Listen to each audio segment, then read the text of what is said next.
Regresamos con más información aquí a Tiempo de Negocios, y es que de acuerdo con datos del Departamento de Comercio de Estados Unidos, del total de las ventas de México a Estados Unidos, la proporción del valor de productos que cruzó la frontera con trato preferencial del TEMEC pasó de 44.8% en enero del año pasado a 88.7% en noviembre.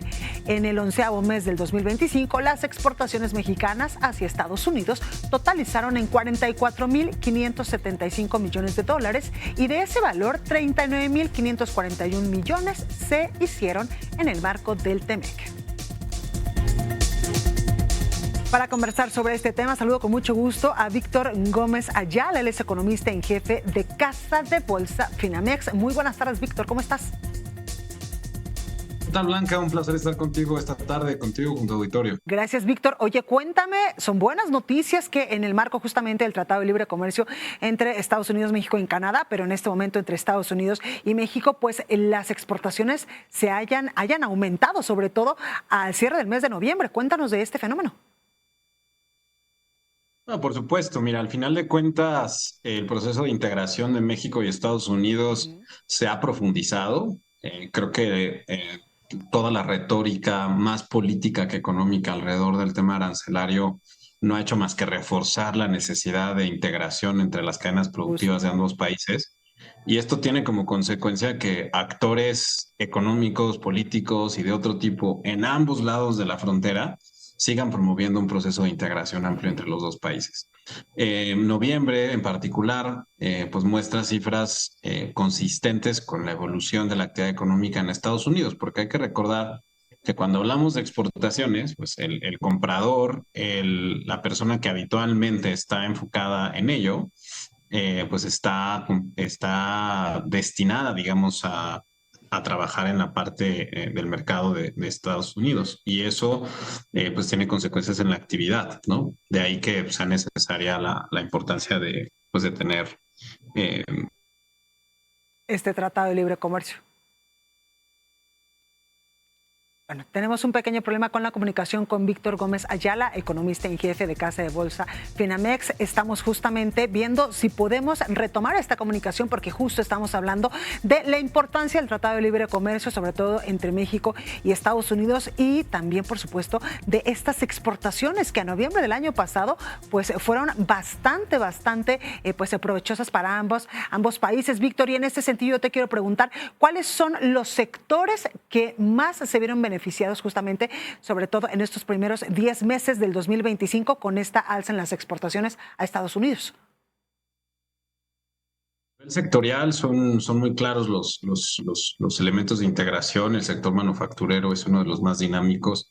Cuando vemos la integración de los sectores a nivel de actividades, digamos, la importancia está sobre todo en diferentes tipos de manufacturas, además de la automotriz, que ha mostrado cierta, pues sí, digamos que en términos de dinamismo relativamente más profundo la actividad de otras manufacturas. Eso es consistente con las cifras de exportaciones.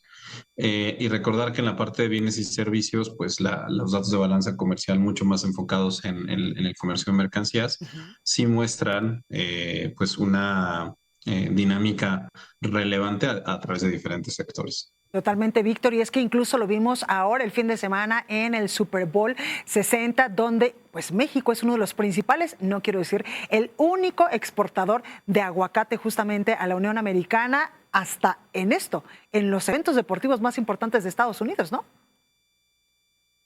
Sí, claro, el tema del aguacate es muy simbólico por lo que representa alrededor del Super Bowl, como bien señalas, pero no es el único elemento de carácter, digamos, de la balanza agropecuaria. México tiene muchos elementos al interior de la balanza agropecuaria en su relación con Estados Unidos que son importantes para el proceso de integración de las dos economías, y esto es solo a nivel primario. Como te decía, la fuerza de la importancia del comercio de bienes con Estados Unidos está también en el sector secundario, donde se vuelve también profundamente importante. Totalmente, Víctor. En este sentido y con base en todo esto que nos estás comentando de la importancia de las exportaciones sí, a Estados Unidos, y sobre todo de este paraguas que tenemos justamente por el TEMEC, que quiero preguntarte, ¿es importante que lleguemos a un buen acuerdo trilateral en estos próximos meses, justamente para reforzar esta revisión y esta renegociación que muchos han dicho del Tratado de Libre Comercio, porque también pues sabemos que existe la posibilidad de que el tratado no sea trilateral, sino solamente entre México y Estados Unidos. ¿Cómo estás viendo las cosas en ese sentido? Mira, yo creo que aquí evidentemente la narrativa política, particularmente la que viene desde Estados Unidos, le ha metido una enorme cantidad de ruido al proceso. No hay que olvidar que es un proceso de revisión, es decir, está contemplado dentro de la estructura del propio tratado y creo que el escenario base, dadas las fuerzas estructurales que están detrás de las dos economías, es que el tratado continúe como está de modo trilateral, aunque no podemos descartar escenarios de riesgo. Es decir, Claro. no podemos descartar que el proceso de revisión que contempla el propio tratado desencadene un ambiente de incertidumbre donde tengamos que renegociar quizás algunos aspectos importantes o incluso entrar en un ciclo de revisión más prolongado y reiterativo, que sería algo que definitivamente desde el punto de incertidumbre no sería deseable para la economía mexicana, pero creo que son esos escenarios de riesgo que no necesariamente representan el escenario más probable.